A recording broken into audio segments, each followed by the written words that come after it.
Friends Technos 1801 అందరికి స్వాగతం. Present అయితే ఫ్లిప్కార్ట్ అమెజాన్ లో సేల్స్ నడుస్తున్నాయి. ఫ్రీడమ్ సేల్స్ అనమాట. ఇవి చాలా మంది వీటి గురించి అడుగుతున్నారు.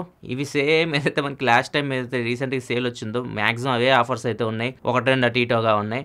అండ్ ఇంకా కొన్ని ఆఫర్స్ అయితే ఒక ₹1000 దానికన్నా ప్రైస్ ఎక్కువే ఉన్నాయి. లాస్ట్ సేల్ కంటే కొద్ది ప్రైస్ ఎక్కువే ఉన్నాయి. సో మొత్తం లిస్ట్ ప్రైస్ వైజ్ ఇప్పుడు ప్రజెంట్ సేల్లో ప్రైస్ వైజ్ ఏ మొబైల్స్ బాగున్నాయో లిస్ట్ అంతా డిస్క్రిప్షన్లో ఉంటుంది. అక్కడ నుంచి మీరు చెక్ చేయొచ్చు. ఒక మీ వీడియో చూడాలనుకోండి, వీడియో చెక్ చేయండి. మన ఛానల్ ఆల్రెడీ ఉంటుంది. అవే అంచుమించు అలానే ఆఫర్స్ ఉన్నాయి. ఇంకా మీరు ఎక్స్ట్రాగా ల్యాప్టాప్ డీల్స్ కానీ లేకపోతే మన ఇంకా ఉంటాయి కదా అదర్ ఎలక్ట్రానిక్ డీల్స్ కానీ చూస్తుంటే మాత్రం ఏదైనా మంచి డీల్స్ ఉంటే మన టెలిగ్రామ్ ఛానల్ ఎప్పటికప్పుడు పోస్ట్ అవుతూ ఉంటే టెలిగ్రామ్ ఛానల్ లింక్ కూడా కింద డిస్క్రిప్షన్ ఉంటుంది. అక్కడ నుంచి చెక్ చేయండి. అండ్ పిన్ చేసి కూడా ఉంటాయి కేటగిరీ వైజ్. పిన్నిడ్ కామెంట్స్ చెక్ చేయండి. మొబైల్స్ ల్యాప్టాప్స్ ఇట్లా పిన్ చేసి ఉంటాయి. అక్కడ నుంచి మీరు ఈజీగా వాటిని యాక్సెస్ చేయొచ్చు. మళ్ళీ చెప్తున్నా, ఒకవేళ మీకు అర్జెంట్ అవసరం అయితేనే కొనుక్కోండి. ఈ సేల్లో వెయిట్ చేస్తే ఒక 1.5 month అలా వెయిట్ చేయగలిగితే మీరు దివాళీ సేల్ వస్తుంది, బిగ్గెస్ట్ సేల్ అది. అక్కడ మీకు ఇంకా మంచి మంచి ప్రొడక్ట్స్ మంచి ప్రైస్కి అయితే దొరుకుతాయి. ఇంకా న్యూస్లో కదా ఫస్ట్ వస్తారు ఐక్యూ నుంచి. ఐక్యూ G9s, G9s Pro రెండు ఫోన్స్ని ఆగస్ట్ 21 లాంచ్ చేయబోతున్నారు. G9s అండ్ S Proకి సంబంధించి కొన్ని లీక్స్ అని చెప్పలేము, వీళ్ళు టీజ్ చేస్తూ ఉన్నారు. వీటి ప్రాసెసర్స్ ఇవన్నీ మీకు కనిపిస్తున్నాయి, చూడొచ్చు. మీరు అమెజాన్కి వెళ్తే ఆల్రెడీ టీజింగ్ అయితే స్టార్ట్ చేశారు. G9s వచ్చేసరికి ప్రాసెసర్ MediaTek Dimensity 7300 ప్రాసెసర్తో రాబోతుంది. సేమ్ ప్రాసెసర్ మీరు CMF Phone 1లో కూడా చూడొచ్చు. అంటే దీని ప్రైస్ మనకి 15,000 నుంచి 20,000 మధ్యలో మనం ఎక్స్పెక్ట్ చేయొచ్చు. అండ్ ఇంకొకటి G9s Pro ఉంది కదా, ఇది ₹25,000 లోపు తీసుకొని వస్తున్నారు. అండ్ ఇది వచ్చేసరికి కర్వ్డ్ డిస్ప్లే తోటి స్నాప్డ్రాగన్ 7 Gen 3 ప్రాసెసర్తో రాబోతుంది. సేమ్ ప్రాసెసర్ మీరు OnePlus Nord CE4లో చూడొచ్చు. అంటే వీళ్ళు చెప్తుంది ఏంటంటే ఏదైతే మోటరోలా H50 ఫ్యూజన్లో కర్వ్డ్ డిస్ప్లే ఉందో అండ్ OnePlus Nord CE4లో ప్రాసెసర్ మంచి ప్రాసెసర్, అది 7 Gen 3 రెండు కాంబినేషన్లో ఈ ఫోన్ తీసుకురాబోతున్నట్లు. అండ్ అది కూడా స్టూడెంట్స్ కోసం. ఇక్కడ ఎస్ అని కనిపిస్తుందిగా మీకు, G9s Pro అని చెప్పేసి. ఎస్ అనేది స్టూడెంట్ అంట. స్టూడెంట్స్ కోసం ఈ ఫోన్స్ తీసుకొస్తున్నట్లు చెప్తున్నారు. సో చూద్దాం ఈ ఫోన్స్ మీకు అన్బాక్సింగ్స్ మన ఛానల్లో ఆగస్ట్ 21 అయితే వస్తే అప్పుడు మీరు ఈ ఫోన్స్ గురించి కంప్లీట్ డీటెయిల్స్ అయితే చెక్ చేయొచ్చు. నెక్స్ట్ మనకి యాపిల్ నుంచి యాపిల్ iOS 18.1లో మనం యాపిల్ ఇంటెలిజెన్స్ ఫీచర్స్ అయితే చూడబోతున్నాం. ప్రజెంట్ అయితే దాని బీటా వర్షన్ అయితే రిలీజ్ చేశారు. బీటా అయితే కొంతమంది యూజ్ చేస్తూ ఉన్నారు. దీనిలో ఒక ఫీచర్ అయితే ఉంటుంది, ప్రయారిటీ అని చెప్పేసి. అంటే మనకి నోటిఫికేషన్స్ వస్తూ ఉంటాయి కదా, నోటిఫికేషన్స్లో మనకి ఇంపార్టెంట్ మెసేజెస్ ప్రయారిటీ కింద టాప్లో కనిపిస్తూ ఉంటాయి అన్నమాట. వీటిలో ఇప్పుడు బీటాలో ఉంది కదా, బీటాలో స్పామ్ మెసేజెస్ కూడా, ఫిషింగ్ మెసేజెస్ ఉంటాయి కదా, ఇట్లాంటివి కూడా మీకు టాప్లోకి అయితే కనిపిస్తూ ఉన్నాయి. చాలామంది ట్విట్టర్లో వీటిని పోస్ట్ చేస్తూ ఉన్నారు. ఇది ఎర్లీ స్టేజ్లోనే ఉంది, ఇంకా డెవలప్ అయితే అవ్వలేదు. ఇట్లా మనకి ఏది పడితే అది ప్రయారిటీలో చూపిస్తే చాలామంది వీటి మీద క్లిక్ చేసి నష్టపోయే ప్రమాదం ఉందన్నట్లుగా ట్విట్టర్లో ఈ పోస్ట్ అయితే పెడతా ఉన్నారు. ఇది ప్రజెంట్ బీటా టెస్టింగే కాబట్టి యాపిల్ దీన్ని చెక్ చేసి మోస్ట్లీ దీన్ని ఫిక్స్ చేయొచ్చు స్టేబుల్ వర్షన్ వచ్చే వరకు. స్టేబుల్ వర్షన్ 18.1 యాపిల్ ఏ ఫీచర్స్ రావాలంటే మనం జనవరి వరకు వెయిట్ చేయాలి మోస్ట్లీ. నెక్స్ట్ మనకి ఏఐని స్పేస్లోకి తీసుకెళ్ళబోతున్నారు నాసా వాళ్ళు. అండ్ వీళ్ళతో పాటు SCTI, వీళ్ళు ఈ రెండు గ్రూప్స్ కలిసి స్పేస్లో ఏఐని తీసుకెళ్ళాలంటే ఈ SCTI వాళ్ళు ఏం చేస్తారంటే, నార్మల్గా మన యూనివర్స్ అంటే ఓన్లీ భూమి అనే కాదు, అంతా స్పేస్ ఇవన్నీ వస్తాయి అనమాట. మన యూనివర్స్లో మనుషులు కాకుండా ఇంకెవరు ఉన్నారు, ఏలియన్స్ కానీ ఇట్లాంటివి ఉంటాయి కదా, రకరకాల జాతులు ఉంటాయి కదా. సో వాటి గురించి వీళ్ళు రీసెర్చ్ చేస్తూ ఉంటారు అనమాట. సో దీని రీసెర్చ్లో భాగంగానే వీళ్ళు ఒక రోబోని కానీ ఒక మిషన్ని కానీ తయారు చేసి స్పేస్కి పంపిస్తారంట.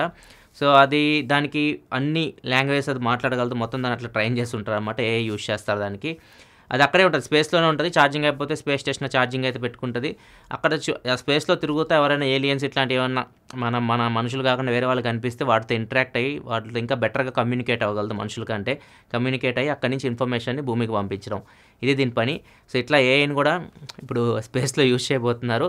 మరి చూడాలి, మనం కాకుండా ఇంకెవరైనా ఉన్నారేమో. నెక్స్ట్ మనకి రష్యాలో ఈ గూగుల్, ఆండ్రాయిడ్, iOS ఇవన్నీ ఉన్నాయి కదా, ఇవన్నీ ఈ యాప్స్ అన్నీ అంటే ఇన్స్టాగ్రామ్, ఫేస్బుక్ అన్నీ వస్తాయి అన్నమాట. సోషల్ మీడియా యాప్స్ అన్నిటినీ బ్యాన్ చేయబోతున్నట్టు రూమర్స్ అయితే వస్తూ ఉన్నాయి. వీళ్ళు ఓన్గా యాప్స్ తయారు చేసుకుంటారంట, తర్వాత వీటిని బ్యాన్ చేస్తారన్నట్లు ఇన్ఫర్మేషన్ అయితే వస్తుంది. చైనాలో కూడా మ్యాక్సిమం ఇవన్నీ బ్యానే ఉంటాయి, కాకపోతే ఆండ్రాయిడ్ సాఫ్ట్వేర్ అయితే వాళ్ళు యూజ్ చేస్తూ ఉంటారు. కానీ యాప్స్ అయితే ఉండవు మ్యాక్సిమం, ఈ గూగుల్ యాప్స్ కానీ ఇట్లాంటివి అయితే ఏమీ ఉండవు. ఐఫోన్స్ కూడా చైనాలో రన్ అవుతుంటాయి. సాఫ్ట్వేర్స్ వాళ్ళు గెలకలేదు కానీ ఆపరేటింగ్ సిస్టమ్స్ని, యాప్స్ ఇట్లాంటివన్నీ వాళ్ళు బ్యాన్ చేసి వాళ్ళు ఓన్ నడుపుకుంటూ ఉన్నారు. ఇప్పుడు రష్యా కూడా కంప్లీట్గా ఈ ఆండ్రాయిడ్, iOS కూడా తీసేసిద్దంటే మరి ఎట్లా వీళ్ళు రన్ చేస్తారో మొబైల్ ఫోన్స్ని మరి చూడాలి, ఏ ఆపరేటింగ్ సిస్టమ్ వీళ్ళు తీసుకొని వచ్చుకుంటారో. సో వీళ్ళైతే దీని మీద వర్క్ చేస్తున్నారు.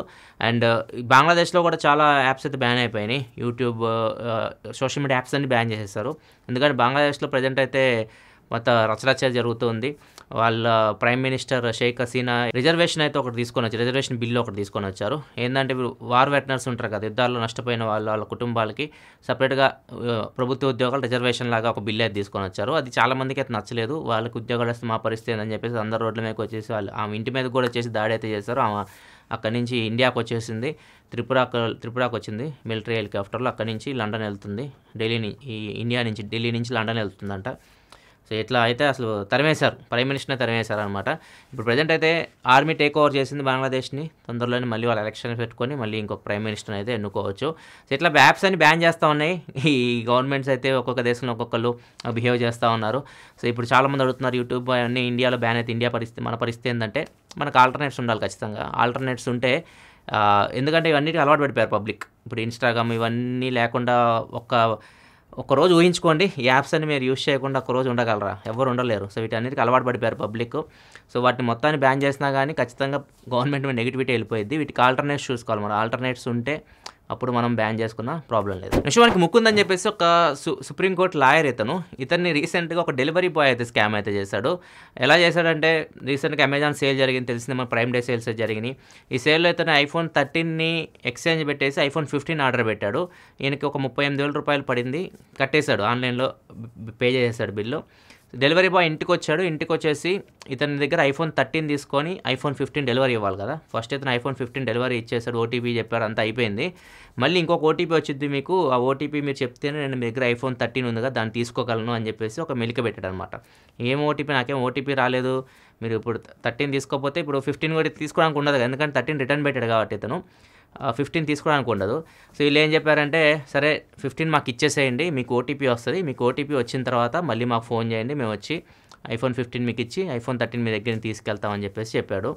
సరే అని చెప్పేసి ఇచ్చేసిన తర్వాత నేను ఎన్ని రోజులు వెయిట్ చేసినా కానీ ఓటీపీ రాలేదు, ఈయన లేడు. సరే అని చెప్పేసి ఫోన్ చేస్తున్నా, వాళ్ళు రెస్పాండ్ అవ్వట్లేదు. అమెజాన్ కస్టమర్ కేర్కి ఫోన్ చేస్తేనేమో మీ iPhone 15 మీకు డెలివరీ అయిపోయింది, ఎందుకంటే ఆయన ఓటీపీ చెప్పాడు కాబట్టి డెలివరీ మెసేజ్ వచ్చింది, వాళ్ళకి డెలివరీ రాసేసుకున్నారు వాళ్ళు, డెలివరీ అయిపోయింది చెప్పి అమెజాన్ వాళ్ళు చెప్తున్నారు. ఇతను సుప్రీంకోర్టులో కేసు వేశాడు అండ్ దీనికి సంబంధించి ట్విట్టర్లో కూడా ఇష్యూ రేజ్ చేశాడు. అమెజాన్ వాళ్ళు రెస్పాండ్ అయ్యి ఇతనికి డబ్బులు చెల్లించేశారు, ఎందుకంటే వాళ్ళ డెలివరీ సైడ్ నుంచి స్కామ్ జరిగింది కాబట్టి ఇది డబ్బులు చెల్లించేశారు. ఇతను ఏదైతే 38,000 గట్ట రిటర్న్ వేసేశారు. అండ్ ఆ డెలివరీ బాయ్ని పట్టుకోవడానికి అయితే వీళ్ళు చూస్తున్నారు. ఇక్కడ ప్రాబ్లం ఏమొస్తుందంటే, ఇప్పుడు సేల్స్ జరుగుతున్నాయి కదా, అమెజాన్ కానీ ఫ్లిప్కార్ట్ కానీ సేల్స్ జరుగుతున్నప్పుడు డెలివరీ బాయ్స్ వీళ్ళకి సరిపోవట్లేదు. ఎంతోమంది ఆర్డర్ పెడుతుంటారు, డెలివరీ బాయ్స్ సరిపోక వీళ్ళు టెంపరీ ఉంటారు కదా, పార్ట్ టైం డెలివరీ బాయ్స్ లాగా కొంతమందిని అపాయింట్ చేసుకుంటున్నారు. లాస్ట్ ఇయర్ కూడా ఇట్లానే ఒక అతను ఐఫోన్స్ చాలా స్కామ్ చేశాడు డెలివరీ బాయ్ అయితే. సో ఇట్లాంటి చాలా జరుగుతూ ఉంటాయి, కొద్దిగా జాగ్రత్తగా అయితే ఉండండి. ఇట్లాంటి ఆన్లైన్లో మీరు ఆర్డర్ పెట్టినప్పుడు ఈ సేల్కి సంబంధించి సపరేట్ వీడియో కూడా చేస్తారు, సేల్లో ఎలాంటి స్కామ్స్ జరుగుతాయి అని చెప్పేసి ఒక వీడియో ఉంటుంది, ఒకసారి చెక్ చేయండి. అందరికీ జరగవి, ఒక 100లో ఒకరికిద్దరికి జరుగుతాయి, ఒకళ్ళిద్దరిలో మన దరిద్రం బాగాలేకపోతే మనం ఉంటాం అన్నమాట. సో కొద్దిగా జాగ్రత్తగా అయితే ఉండాలి. ఈ వీడియోలో మీకు క్లియర్గా ఉంటుంది మనం సేల్స్లో ఎలాంటి జాగ్రత్తలు తీసుకోవాలి అని చెప్పేసి మీకు ఒక ఐడియా వస్తుంది. నెక్స్ట్ మనకి హర్యానాలో అజయ్ కుమార్ అని చెప్పి ఒక వ్యక్తి తన భార్యను చంపేశాడు. ఎందుకు చంపేశాడో తెలిస్తే మీరు షాక్ అయిపోతారు.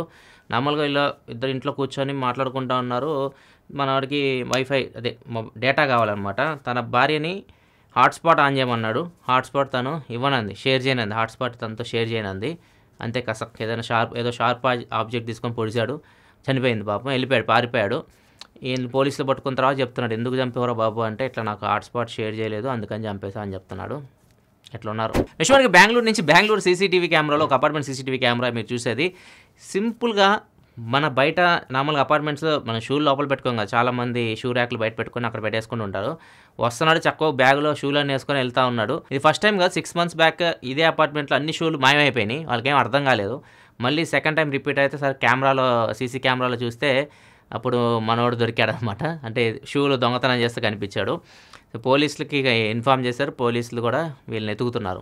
ఏం చేసుకుంటారంటే వీటిని తీసుకెళ్ళి సెకండ్ హ్యాండ్లో ఉద్దేశం వేసి రోడ్డు మీద పెట్టి అమ్మేస్తూ ఉంటారు, ఎవరో ఒకరు కొనుక్కుంటూ ఉంటారు అన్నమాట. ఇట్లా ఉంది. బయట పెట్టే షూలకు కూడా మనకి ప్రొటెక్షన్ లేకుండా ఉంది. కొద్దిగా జాగ్రత్తగా అయితే ఉండండి. ఇంతకుముందు కుక్కలు ఎత్తుకుపోయి చింపేయి అలానే అనుకున్నాం మనం. షూ వెళ్ళిపోతే కుక్కలు ఎత్తుకుపోయినాం అనుకుంటాం, కానీ ఇప్పుడు మనుషులు కూడా దొంగతనం చేస్తున్నారు షూస్ని. జాగ్రత్తగా నా షూలు అయితే నేను పట్టక ర్యాక్లో పెట్టేసుకుని తాళం కూడా వేసుకుంటాను.